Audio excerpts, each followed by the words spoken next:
Bonjour, je m'appelle Ariane et aujourd'hui, je vais faire mon partage thématique sur le thème le marketing et l'éthique. Donc, de quoi il va être question dans cette présentation? Bien sûr, je vais vous parler du livre Nudge Improvising Decisions About Health, Wealth and Happiness, mais plus particulièrement, comme ce livre vous a déjà été présenté en entier dans d'autres capsules vidéo YouTube, j'ai décidé surtout de me concentrer sur le chapitre Sauver la planète. Donc, je vais vous faire une définition du nudge, puis bien sûr, je vais vous parler des coups de pouce, des nudges justement qu'on peut mettre en place pour sauver l'environnement. Donc, qu'est-ce que le nudge? En français, un nudge, c'est un coup de pouce, un encouragement qu'on peut faire. Donc, selon l'auteur, il est vraiment nécessaire d'être poussé vers le choix des bonnes actions à prendre. De manière générale, les gens, ils peuvent changer leur comportement lorsque c'est demandé, alors que d'autres ne le feront pas vraiment s'il n'y a pas d'incitation. Donc, c'est l'opinion de l'auteur. Donc, il y a deux problèmes environnementaux qu'il soulève. Le premier, c'est que les incitations ne font pas en sorte que les consommateurs y paient pour leurs préjudices, ils paient pour ce qu'ils ont commis sur l'environnement.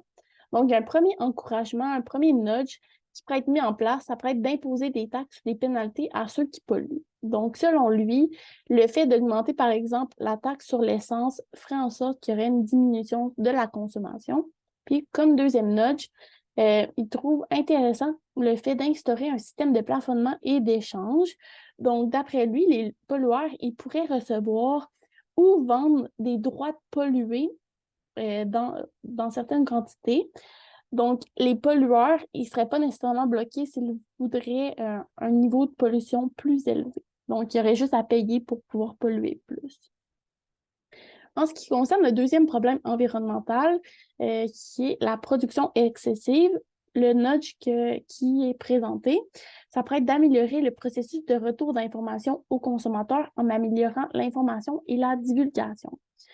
En 1986 a eu lieu l'explosion nucléaire de Tchernobyl que vous connaissez probablement. Puis depuis ce jour-là, c'est vraiment très important de divulguer les produits, les substances très chimiques toxiques qui sont stockées ou rejetées dans l'environnement.